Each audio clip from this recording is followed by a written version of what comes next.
Welcome back to Outdoors with Larry Ray on ESPN 790 AM, brought to you proudly by the Tennessee Wildlife and Resources Agency.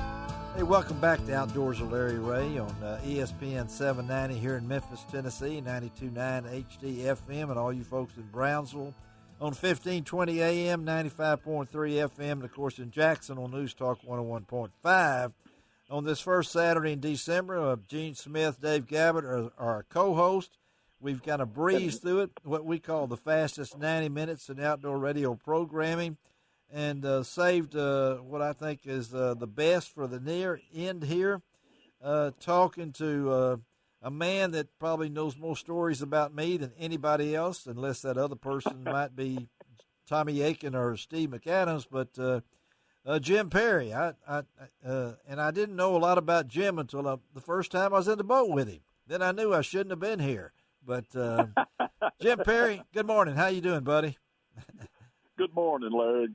I'm glad to be here, and I'm glad I didn't leave you on the side of that tree down there at Reelfoot. Well, I think you did. You know, I hadn't been on a cypress tree stump since then. That's for sure. But Jim is going to be my interpreter, and just in case his son Michael says something I don't understand, we'll bring Jim in. But good to have Michael Perry on with us this morning too. Hey, Michael, how you doing, buddy? Oh, doing great. Thanks for having me back on. Looking forward to it. Looking forward to it. Folks, you know that we have been talking and on the saga that changed Michael's life back on November the 11th, 2019. While deer hunting, an accident happened. He fell. He was impaled. And things have been really rough for this charter boat captain that has the what's the name of that charter boat service? Papa Bear Charters. Papa Bear Charters out of Hilton Head, South Carolina. And so we want to get an update not only on Michael, but what he's got coming up, because you know, folks out there, I am a prayer warrior. And I wanted to get Michael on this Saturday because on Monday, what's happening Monday on December the 7th, Michael? Well, we're going to have another surgery, and it's going to be the next step, hopefully, for me to finally be on the road to healing and recovering for good. We've had some failed attempts and opportunities to close a fistula. Yes. That has been leaking ever since the surgery back in Vanderbilt. And so the quality of life is, I'm very happy to be here, but it hasn't been up to snuff, if you know what I mean. So right. We're trying to get that fixed up. And that's going to be Monday where? We're doing it in Charleston, in USC. And they've been taking really good care of me up there. And really looking forward to, like I said, getting back in the hospital. I can't believe I'm saying it. I'm looking forward to surgery, but I am looking forward to it. What time you have to be there Monday? They haven't called yet. They're going to call me. OR is going to call me tomorrow. Okay. Between 1 and 4. But, okay. So I would imagine normally, since I've been up there many times, about yes. 7 a.m. if I had to take a guess. Okay, folks. So I'm stopping right now on Outdoors with Larry Ray. Never done this before, but I'm asking you out there, my many listeners in East Arkansas, North Mississippi, West Tennessee, to take time on Monday morning to take a break and say prayers for Michael Perry right now, because Amen. I know that's what's brought Michael through this. The many 13th surgery coming up. He just broke his dad's old record of 9, and we'll talk about that. But I really want you to take time Monday morning and hope that this goes well. It's God's plan. Michael knows that God's in control of this thing. We've talked about this many times. But for Monday morning, and Michael, I know people have asked, why did this past November the 11th, you went back to the spot? Talk to us about that. Well, it was I set a lot of goals laid up in the hospital for as long as I was. I wanted to kind of get a timeline on with the doctors, what they had kind of scheduled and what they thought I would, recover and how long it would take for me to recover. Yes. And then I wanted to kind of have my own timeline and my own sets of goals to do. And on the 11th, I either wanted to be sitting in a deer stand in that same tree that I fell out of, or at least be underneath it looking up at it. And for me, with my condition still where I'm at right now, I just didn't have the strength to hang a set and do it. And from a safety standpoint, I didn't feel like I could do it. And I could have had somebody do it for me, but that kind of defeats the purpose for me to get back in there and hunt, you know. So I'm going to wait until next year. But I wanted to be there on the 1 year anniversary and just kind of see how it would go down, what it would feel like.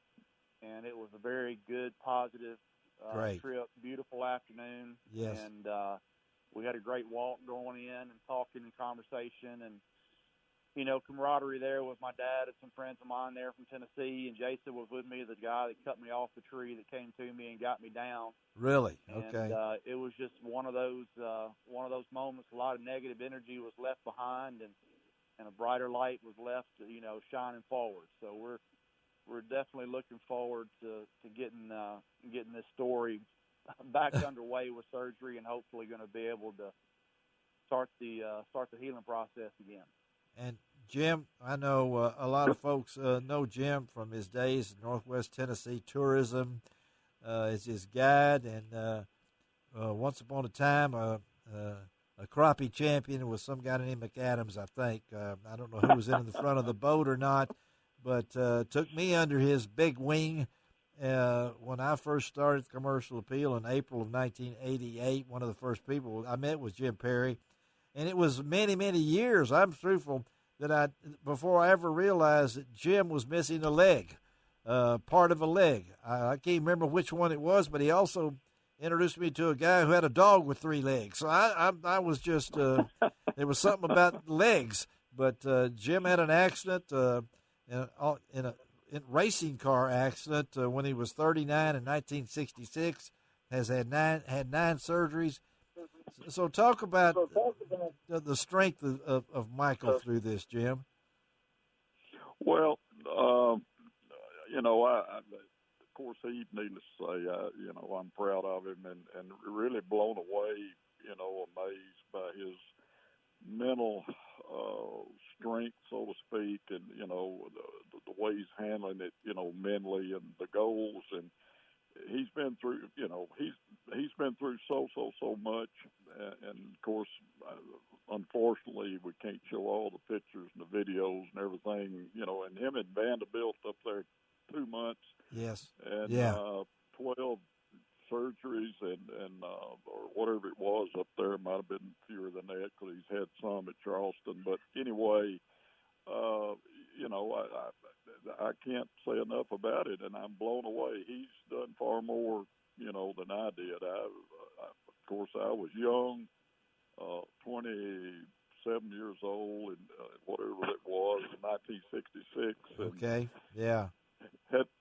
Had my surgeries and got my leg removed, and, you know, but I had a positive attitude, and kind of like Michael, I wasn't going to be held down, held back. I was going to do everything. The only thing I can't do now that I could do before I lost that leg was run a marathon. I guess I could do that. You know, I could skip along, I guess, and do that. If he wanted to. But anyway.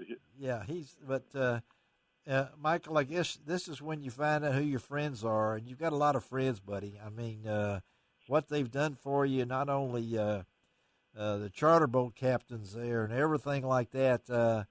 I'm assuming that even to this day, it's been over a year now, that people are still got your back, don't they?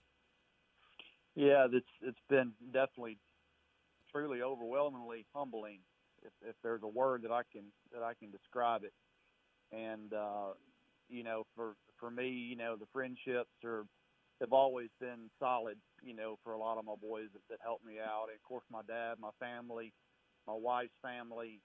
You know, it's amazing how much closer we are now, and I thought we were pretty darn tight before. You know, yeah. And where we are now is really, it's amazing, especially my wife and what it's done for me spiritually, and our relationship spiritually, and yes. moving forward with this with my kids. You know, you got to be really blind to the fact that God saved me on that day, and no doubt. And it affected so many people.